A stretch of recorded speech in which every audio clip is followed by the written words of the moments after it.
Thank you for joining us on this deep dive into surviving the Great Fire of London. Before we begin, please consider subscribing to our channel. Doing so helps more than you can imagine. Now, get comfortable and enjoy our look at life in London during the fire of 1666. London in September 1666 was a city of contradictions, a capital rising from its medieval past into the swagger of Restoration England, but still built on foundations as fragile as kindling. It was a hub of commerce, politics, and ideas. It was also filthy, overcrowded, and dangerously flammable.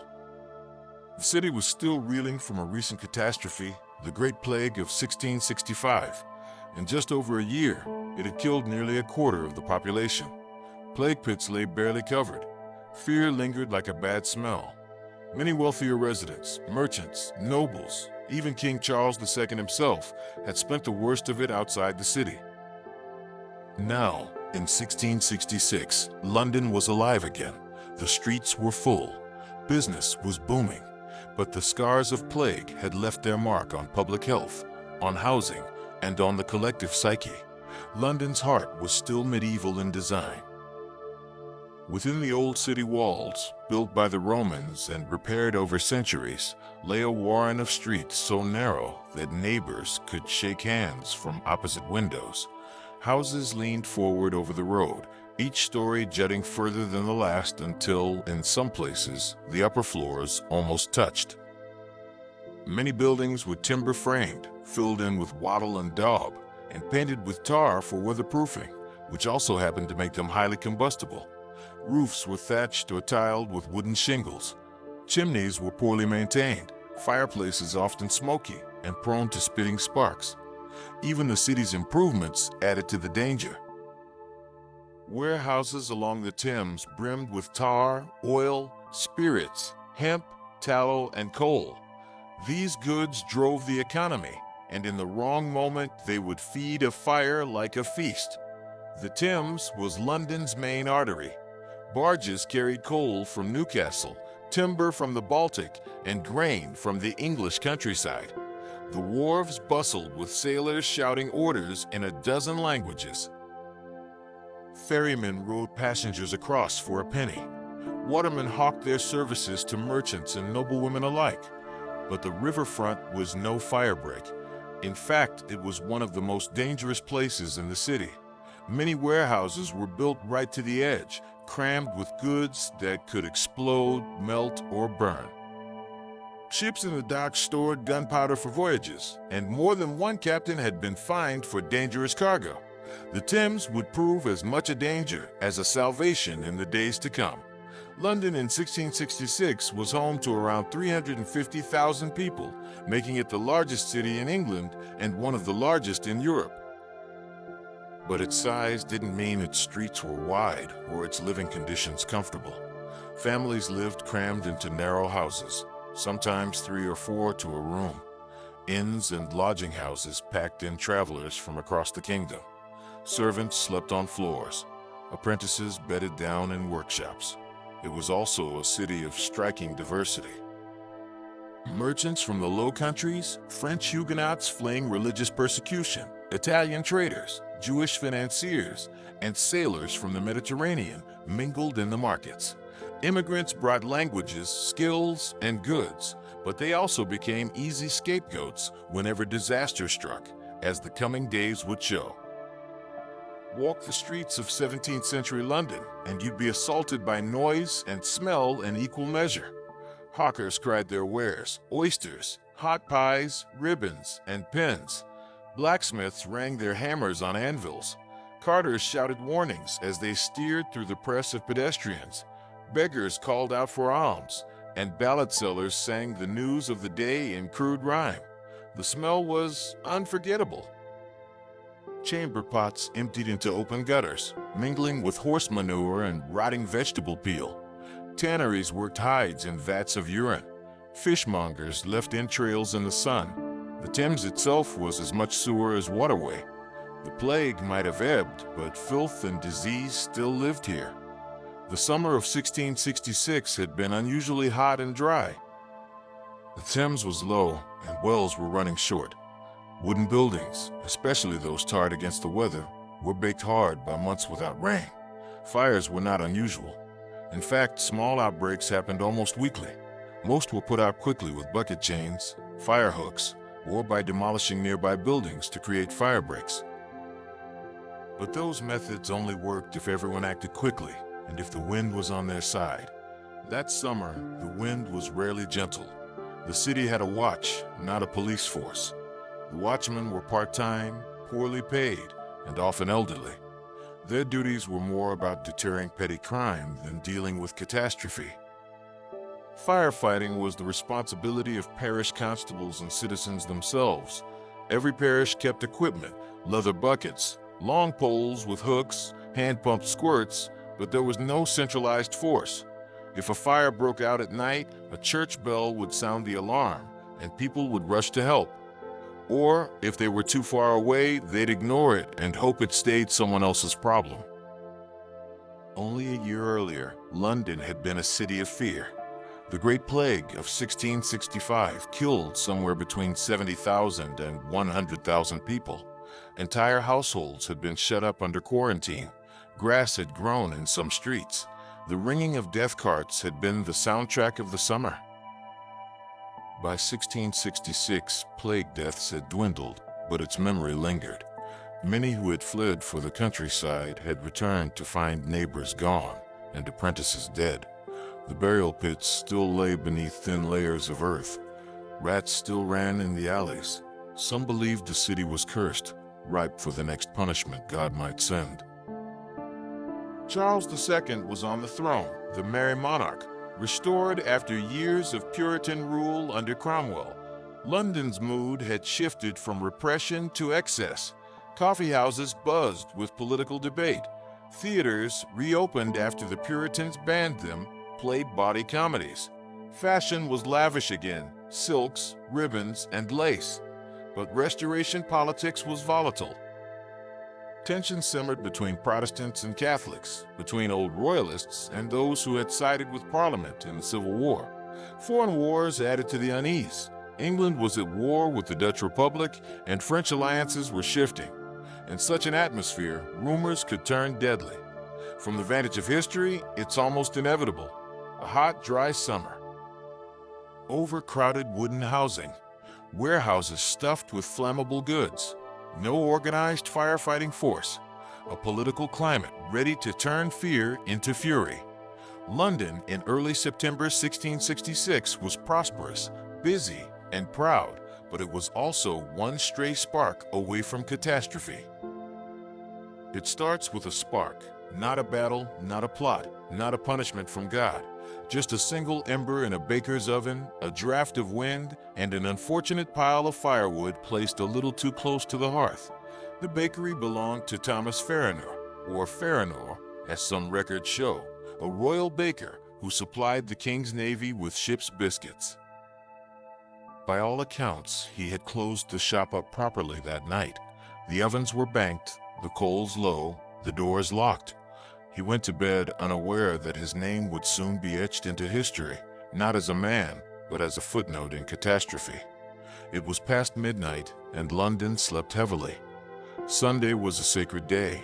Shops would be shut, church bells would ring, and for many, it was a rare moment of pause. Inside homes, candles guttered out. Children lay under thin blankets. Servants, often the last to sleep, banked fires and bolted shutters. No one knew that the city's final peaceful night, in its old form, was already gone. Between 1 and 1:30 a.m., fire breaks out in Farrinor's bakehouse. The details are murky. Some blame a maid. Others suggest smoldering embers beneath the oven floor. What's certain is that by the time the family becomes aware, it's too late to stop it. The flames spread rapidly up through the timber beams. The kitchen ceiling collapses. The family is forced to flee out a window and over neighboring roofs. One servant trapped in the cellar cannot escape. Hers is believed to be the first death of the Great Fire. She would not be the last. By 2 a.m., the fire is visible from the street. Neighbors stir. Some come out with buckets. water from wells or cisterns sloshing over their boots, but most are unsure how serious it is. Fires happen, chimneys flare, sparks fly. Some even return to bed, assuming it'll be out by dawn. A few yards down the lane, a man named Mr. House believes his dwelling is far enough. He stays inside. Within hours, his home and most of the street is reduced to ash. In this moment, hesitation is the real fuel. The fire, left unchecked, finds a new ally, the wind. A strong easterly gust begins to blow. In a city made of wood and soaked in pitch, the effect is immediate and devastating. Flames jump from building to building. Sparks are carried across alleys. Tarred roofs catch instantly. Fanned by this inferno, the fire turns from house blaze to firestorm. Streets become chimneys. The noise grows, not just the roar of the flames, but the snapping of timbers, the low thunder of collapsing floors, the screams of animals, and the sudden shouts of terrified residents. By 3 a.m., someone sends for the Lord Mayor, Sir Thomas Bloodworth. Woken from sleep and told a fire is spreading through the city, he grumbles, dresses, and makes his way down to Pudding Lane. What he sees should terrify him, a red-orange blaze eating buildings by the minute. Smoke curls high into the night sky, but Bloodworth is unimpressed. Whether through arrogance, indecision, or exhaustion, he utters the phrase that will doom him to historical infamy. A woman might piss it out. What's needed now is decisive action, ordering fire breaks, demolishing houses ahead of the flames. But Bloodworth dithers. Property rights, compensation, political fear, these weigh more heavily than urgency. He refuses to sign the demolition orders. By the time he relents, it's far too late.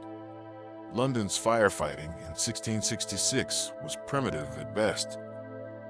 Each parish had leather buckets, long fire hooks, and perhaps a hand-pumped water squirt like an oversized syringe. Water came from wells or the Thames, which often had to be carried bucket by bucket through panicked crowds. The real weapon against fire was demolition. Tear down a line of buildings in the fire's path, and the flames would, in theory, stop there. But this required speed, authority, and risk, not to mention the cooperation of the property owners. Few people were eager to destroy their own homes on the mayor's word, especially when the law was vague on compensation. Bloodworth, lacking both resolve and popularity, chose caution. That hesitation would cost London its center.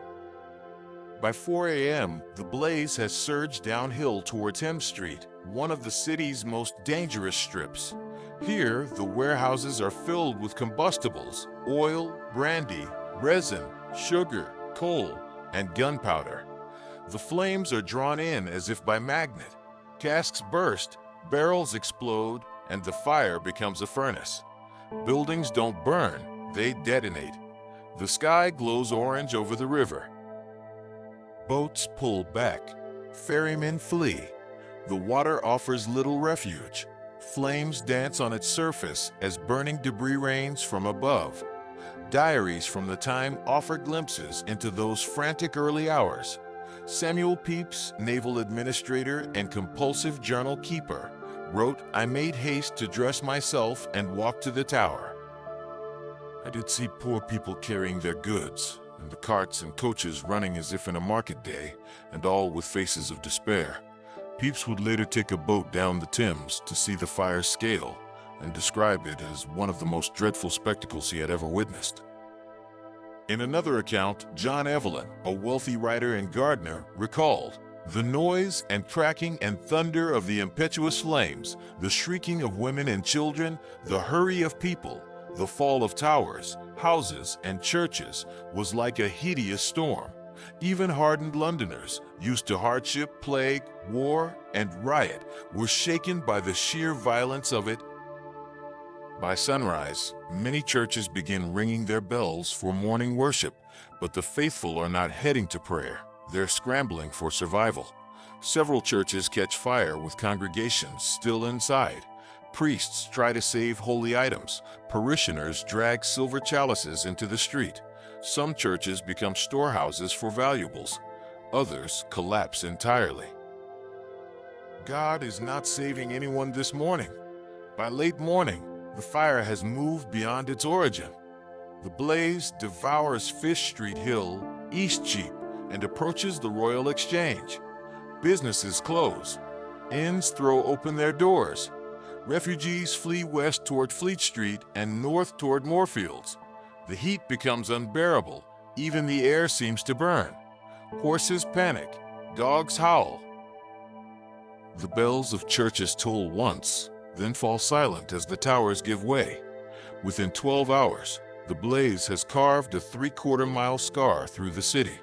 Many Londoners still do not grasp the scale of the danger. Some stay behind to protect property. Others try to fight the fire with wet blankets and buckets, noble, doomed efforts. But the fire is no longer a house fire. It's a monster with a will of its own. By sunset, the city has lost hundreds of buildings, and this is only the beginning. It is dawn on Sunday, September 2nd, 1666. The church bells that ring across London usually call people to worship. Today, they sound more like alarms. The eastern sky is already stained red. From the city walls to the banks of the Thames, people are waking to find their world changed. The fire that began in Pudding Lane is no longer a localized blaze. It has become a predator, moving faster than anyone thought possible. The first thing most Londoners notice is not the sight of the fire, but the smell. Acrid smoke curls into sleeping chambers, making eyes water and throats burn. Some mistake it for a nearby chimney fire. Others assume a warehouse has gone up in the night, unfortunate, but nothing to do with them. Then comes the noise. The crash of collapsing timbers, the neigh of panicked horses, the occasional explosion from barrels of oil or gunpowder stored in the riverside warehouses. Shouts in English mingle with curses in Dutch, French, and Italian. The city's international merchant community is as vulnerable as anyone else. The wind pushes the smoke into streets untouched by flames. People cough and gag before they even know where the fire is. Some, thinking the danger is far away, leave their houses unlocked to fetch water and return minutes later to find the fire on their doorstep.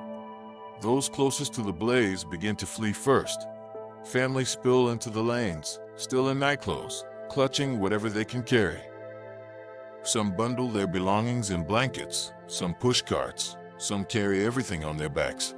The rich hire porters or carts to move valuables. The poor use their arms, dragging bedding, clothes, and small pieces of furniture. One diarist describes seeing people carrying bird cages, cats in baskets, even pots of soup still warm from the night before. The goal for most is simple: get to the river. The Thames is the city's largest open space, and boats can carry people, and more importantly, goods, away from the fire. By mid-morning, the wharves and jetties are clogged. Watermen do a roaring trade ferrying people and property to the South Bank. Some double or triple their prices. Others turn away passengers they judge too poor to pay. One observer notes that the river is so full of lighters and boats that one might walk across without wetting a foot. Barges are stacked with chests, sacks, and furniture, piled so high that passengers cling to the edges to keep from falling into the water.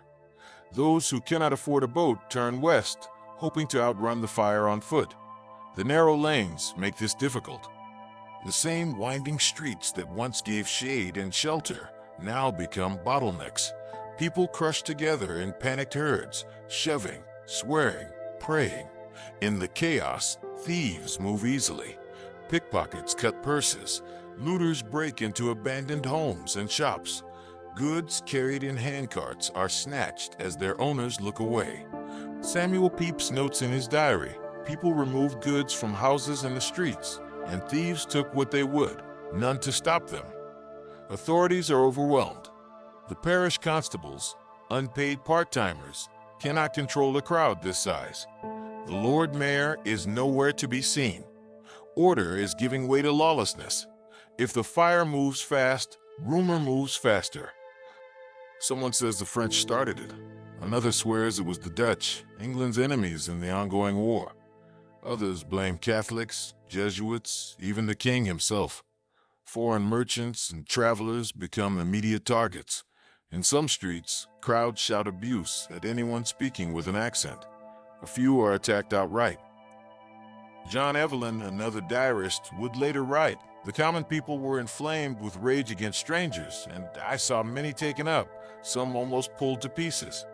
The government will later try to calm this fury, but in the heat of the moment, suspicion is as dangerous as the flames.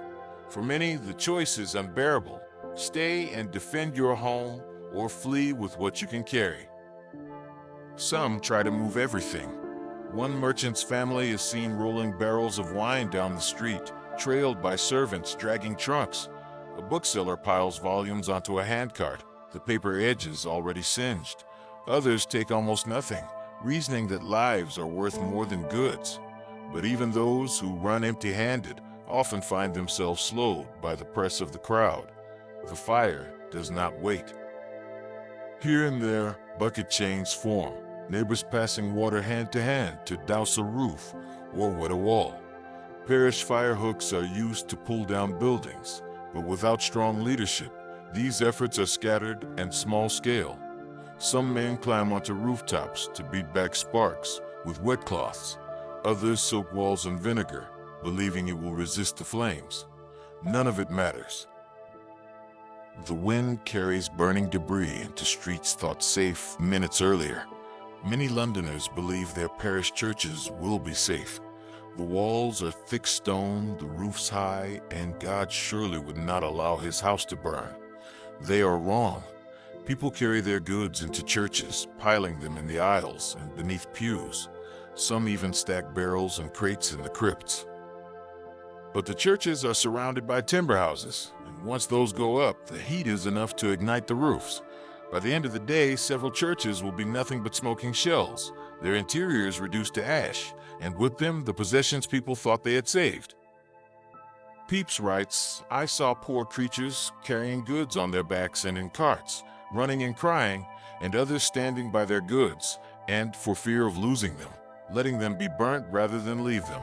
Another anonymous account from the time describes women carrying their children in their arms and leading others by the hand, some without shoes, their hair loose, their faces blackened with smoke, weeping and wailing. The fire is not just destroying property, it is stripping away dignity. Londoners who the day before had been prosperous shopkeepers or craftsmen are now barefoot refugees.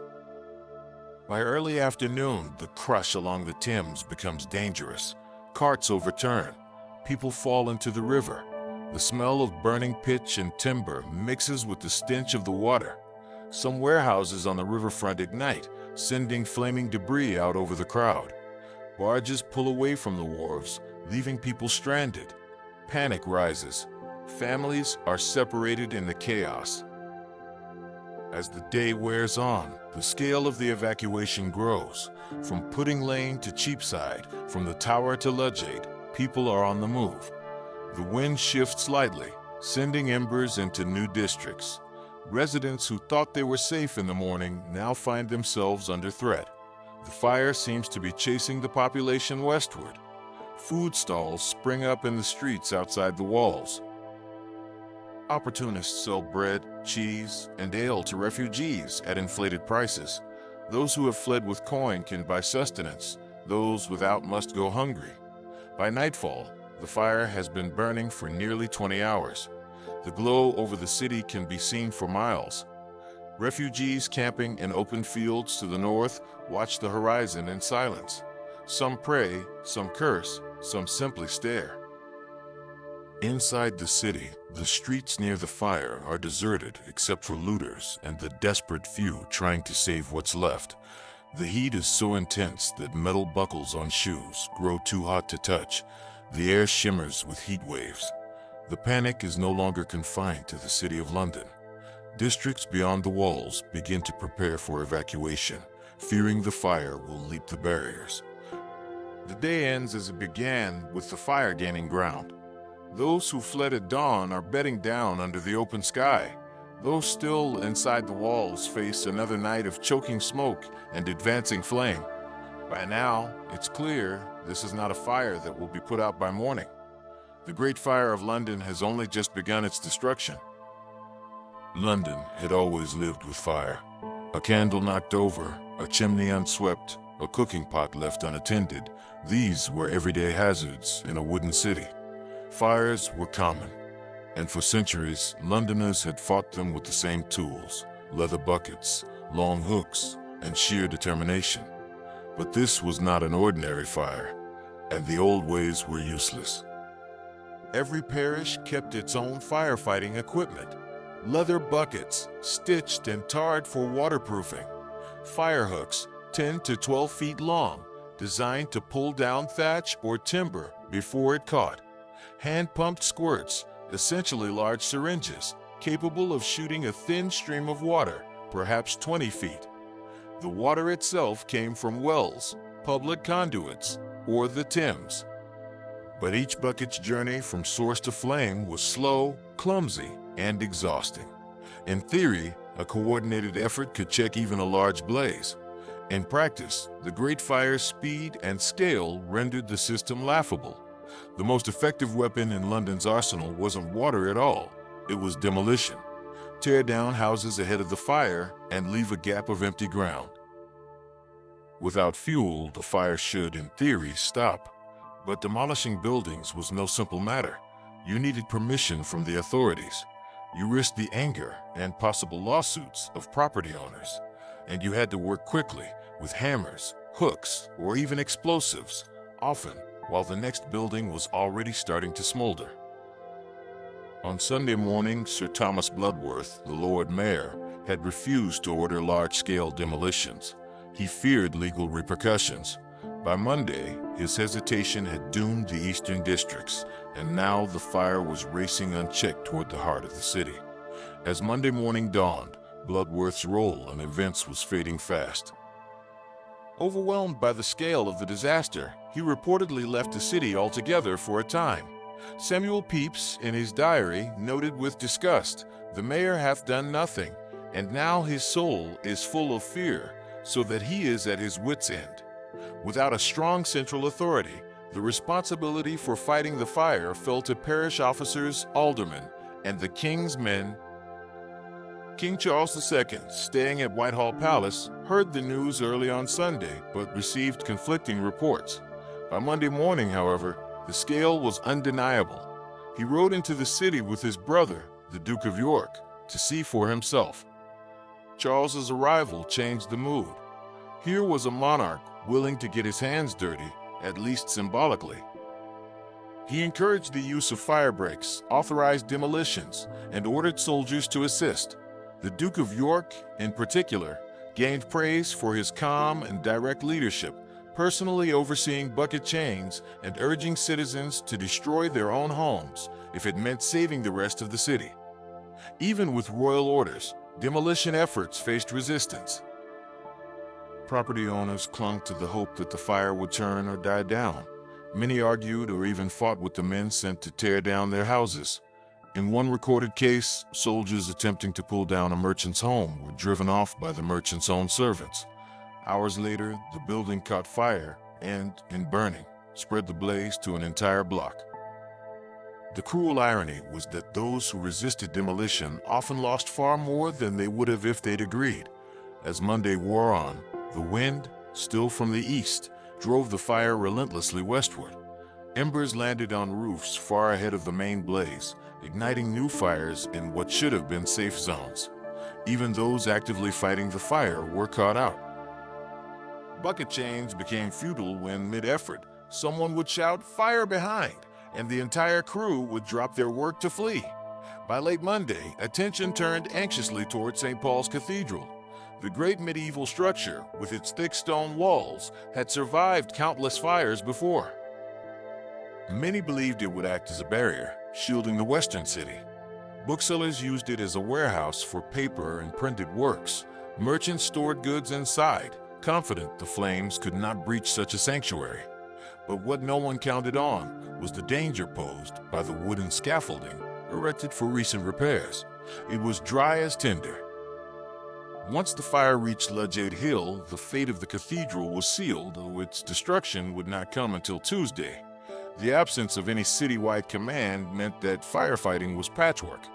In one street, men might be demolishing buildings. In another, bucket chains would be trying to douse sparks. Elsewhere, citizens were simply abandoning the area altogether. Soldiers sent by the king made some difference, but their orders to demolish property still sparked arguments. The tension between saving lives and saving property ran through every conversation. Those who did stand and fight faced a sensory onslaught, heat so intense it could scorch hair and blister skin from dozens of feet away, smoke so thick it blinded and choked. The constant crack of beams breaking mingled with the groan of collapsing walls. Contemporary accounts describe the sound of the fire as like the roar of the sea, an unbroken thunder punctuated by sudden explosions when stores of oil, pitch, or gunpowder ignited. Samuel Pepys, in his role as clerk of the Axe to the Navy Board, saw an opportunity to help. On Monday, he persuaded the king to order the use of gunpowder to demolish houses more quickly. This was dangerous work. More than one demolition team would be injured by premature explosions, but it was far faster than pulling buildings down by hand. It was a turning point, but not enough to stop the fire entirely. The demolition slowed the blaze in some areas, but could not contain its full fury. Not all who fought the fire were officials or soldiers. Many were ordinary Londoners defending their neighborhoods. Apprentices stood in bucket chains until their arms ached.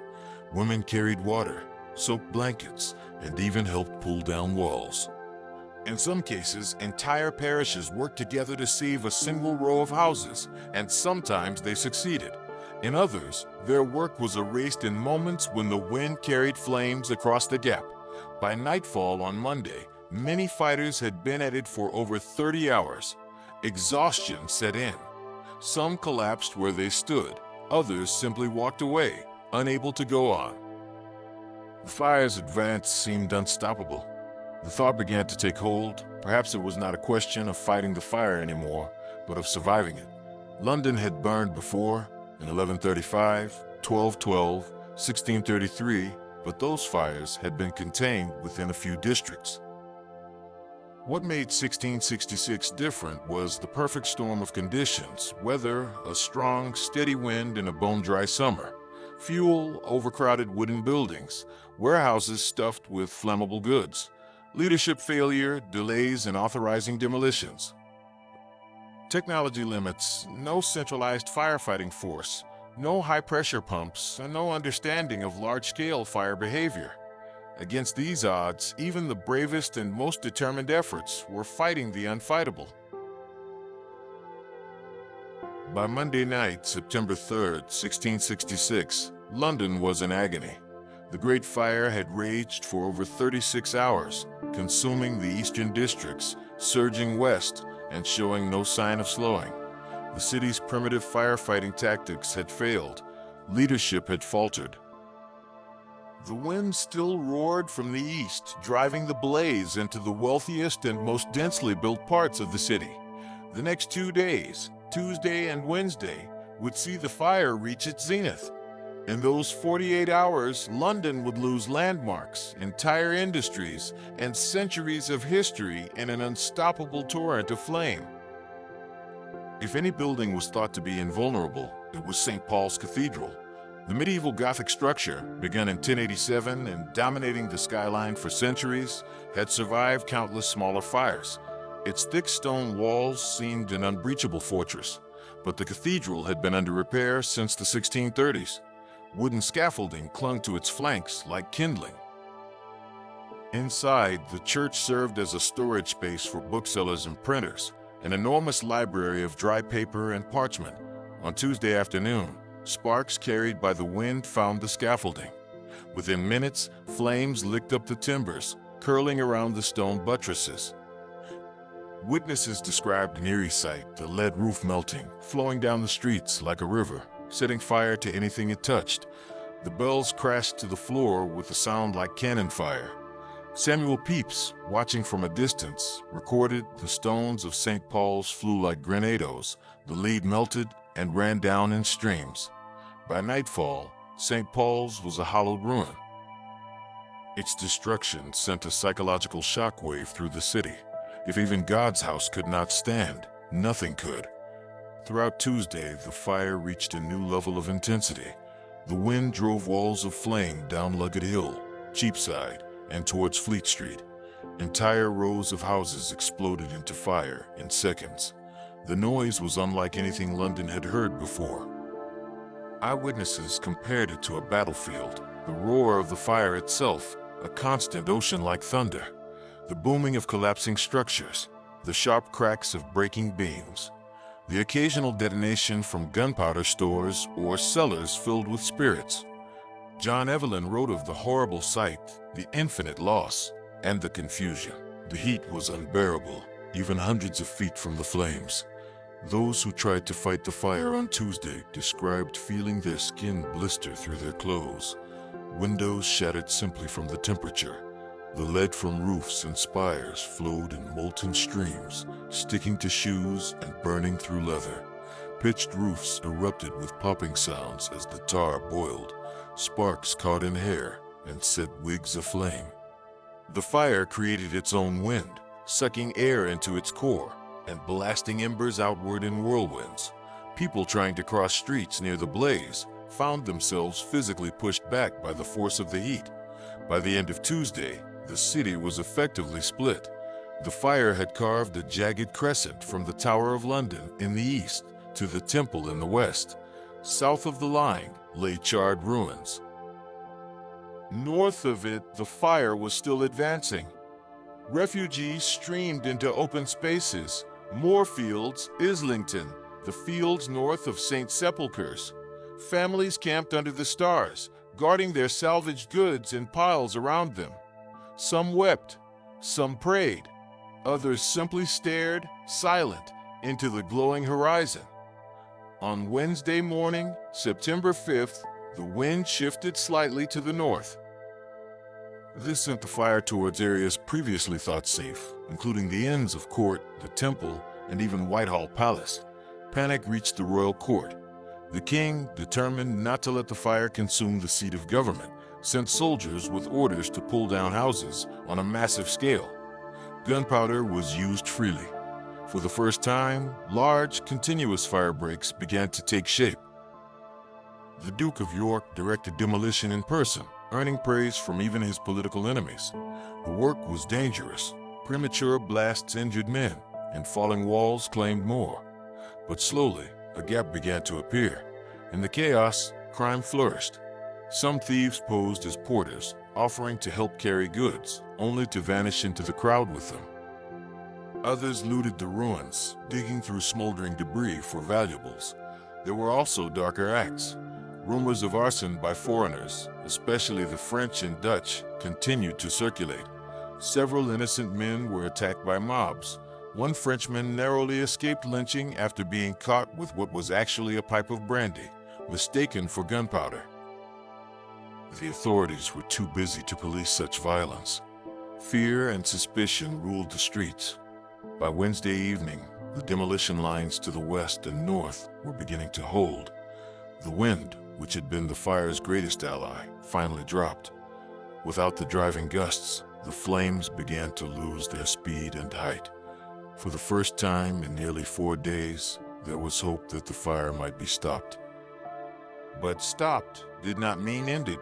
Pockets of fire still smoldered in the ruins, and the eastern parts of the city were still too hot to approach. It would take days to fully extinguish them. By the time the fire was contained on Thursday, September 6th, the devastation was staggering. 87 parish churches destroyed, 13,200 houses burned. The Royal Exchange, the Guildhall, St. Paul's Cathedral, and countless shops and warehouses reduced to rubble. 4 of the city's 7 gates gone. The official death toll was surprisingly low, just a handful recorded, but this almost certainly undercounted the poor, the unregistered, and those whose remains were completely incinerated. Pepys, surveying the ruins, wrote, "It made me weep to see it. The stones of churches and houses cracked, and all the earth smelling of sulfur." Evelyn, too, was moved. "London was, but is no more, such a desolation as no age has seen." For survivors, the destruction was more than physical. It was the erasure of a way of life. Generations had been born, married, and buried in these parishes. Now, landmarks by which people had navigated their entire lives were gone. The skyline was unrecognizable. No St. Paul's, no spire of St. Mary Le Bow, no crowded timber gables over the lanes. The fire had not just destroyed buildings, it had burned the memory of the old London away. Thursday, September 6th, 1666.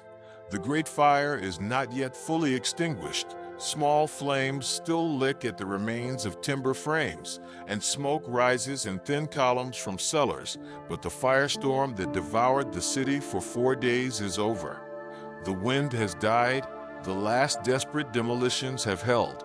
London is no longer burning, but it is also no longer standing. In place of bustling lanes and crowded markets, there are now only charred foundations. The air is thick with the stench of burnt wood, pitch, and something far worse, the smell of roasted flesh, faint but inescapable in certain pockets of ruin. Where once there were homes, there are now blackened outlines, like the skeletons of ships left to rot.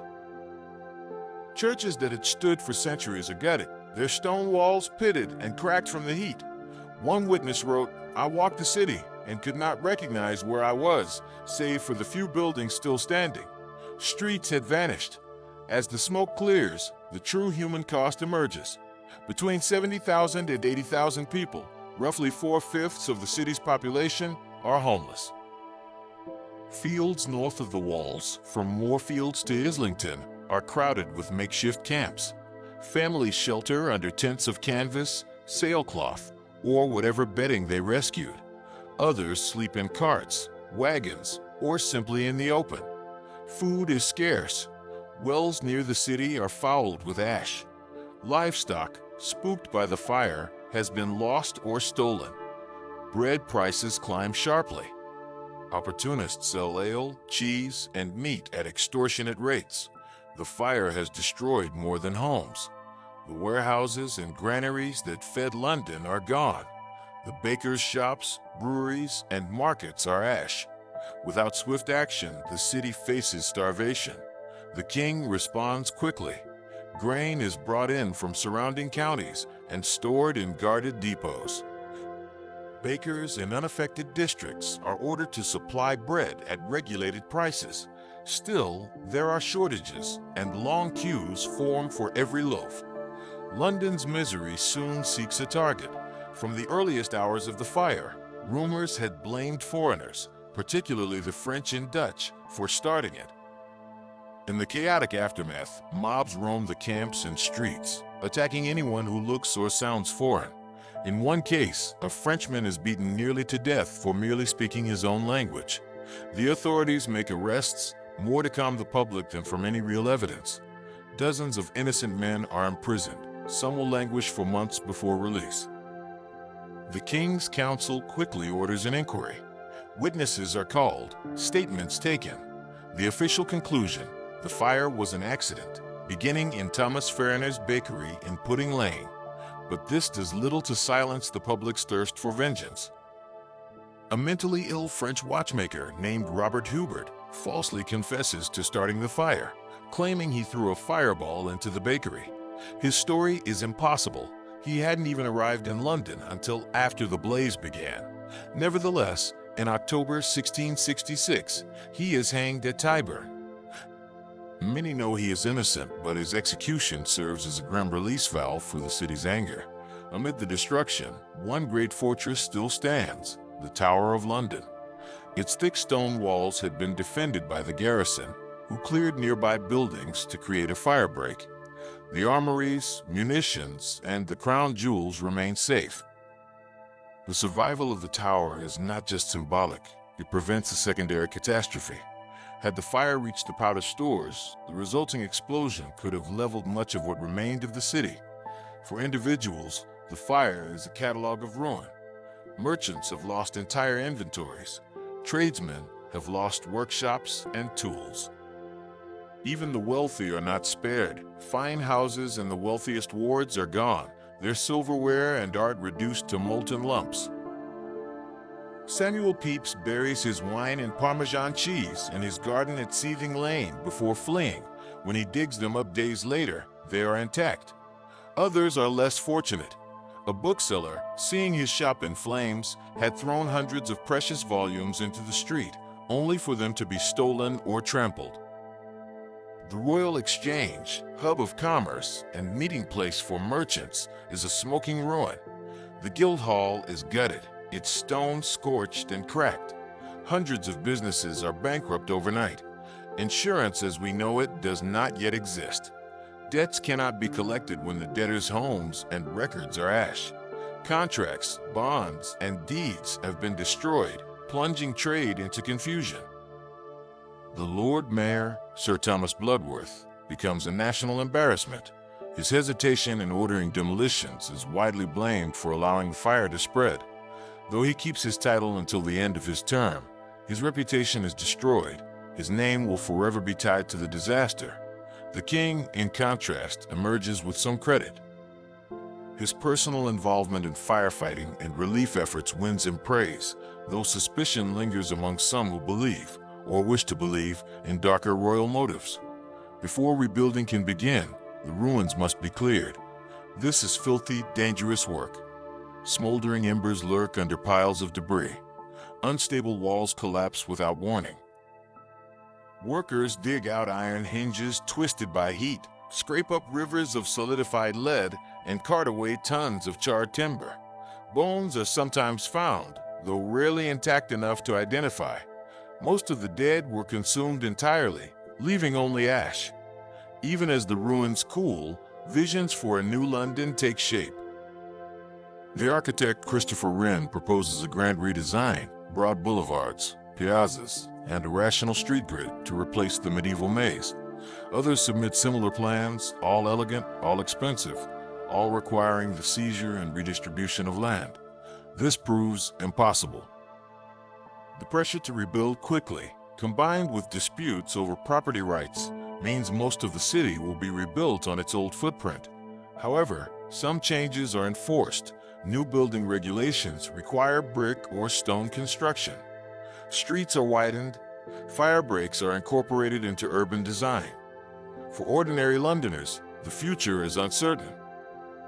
Many cannot afford to rebuild at all. Some leave the city permanently, seeking work elsewhere. Others crowd into the outer suburbs, swelling districts like Westminster and Southwark. Those who do rebuild face shortages of materials and labor. Brickmakers, masons, and carpenters are in high demand and quick to raise their prices.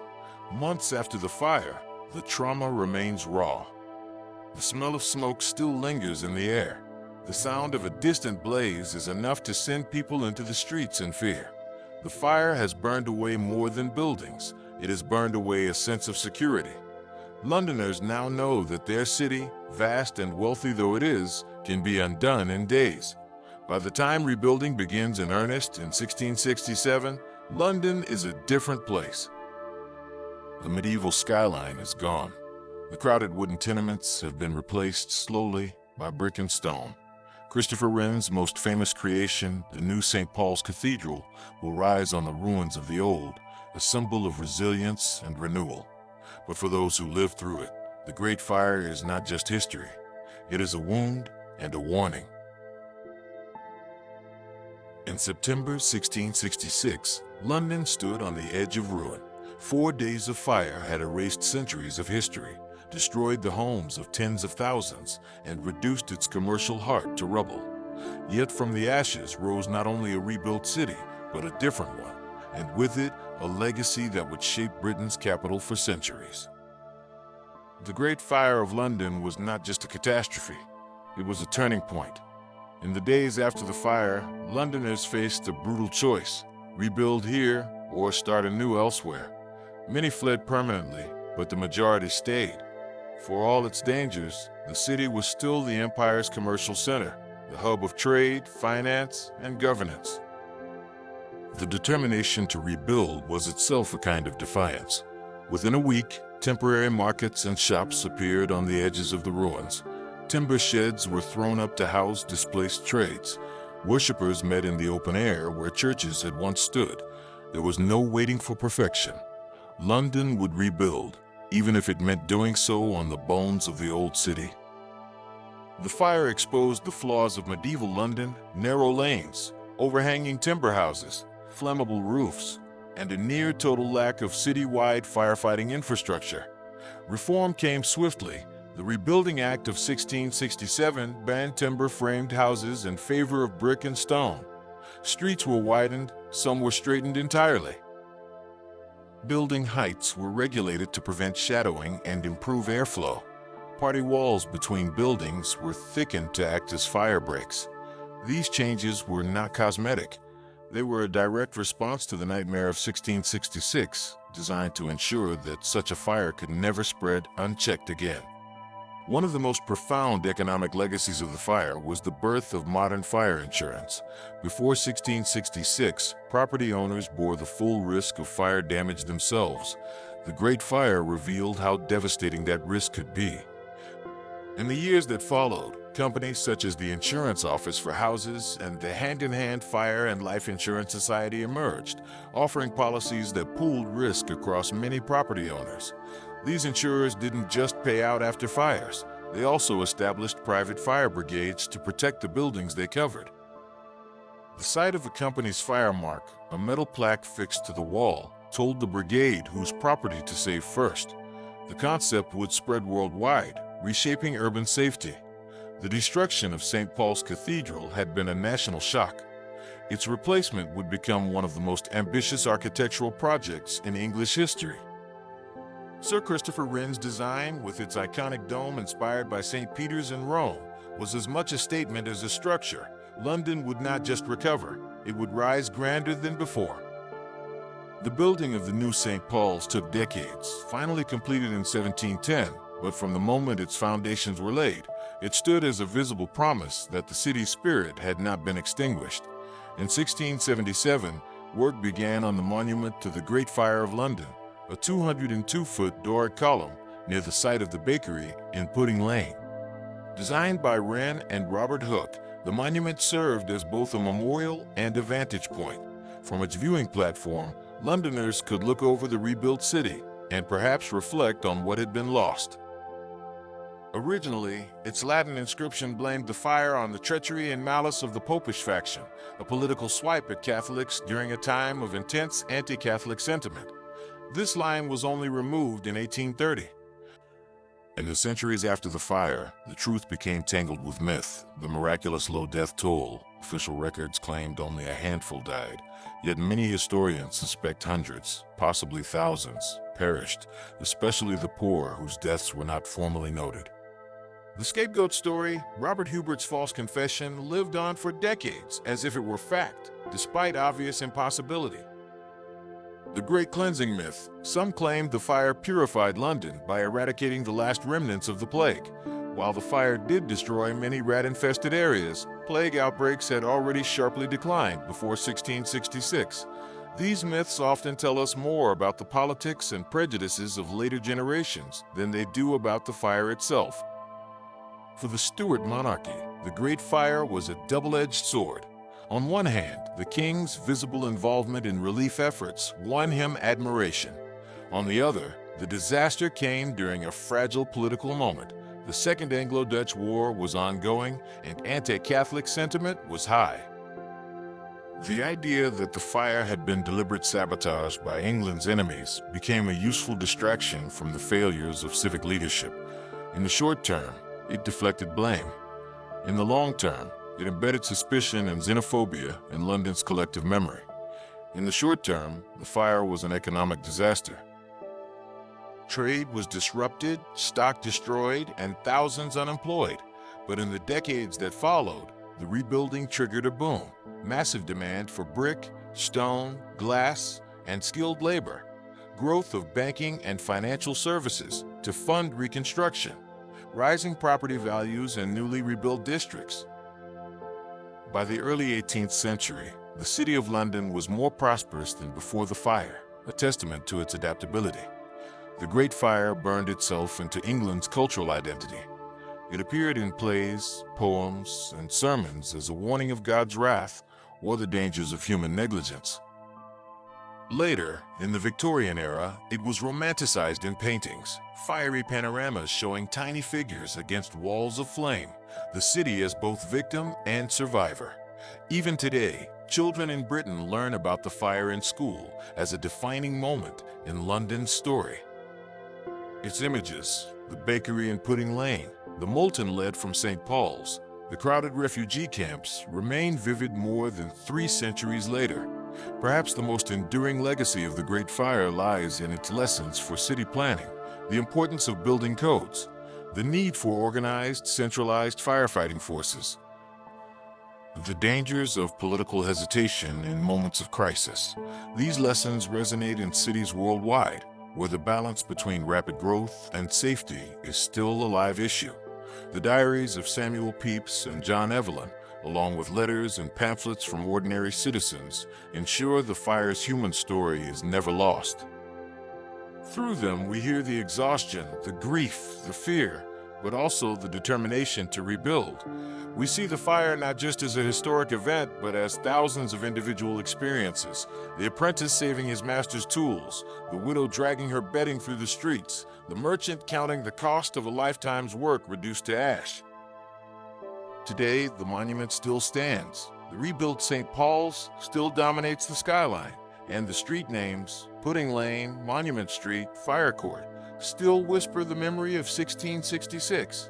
In the end, the Great Fire of London is not remembered solely for what it destroyed, but for what it made possible, a safer, stronger, and in many ways more modern city.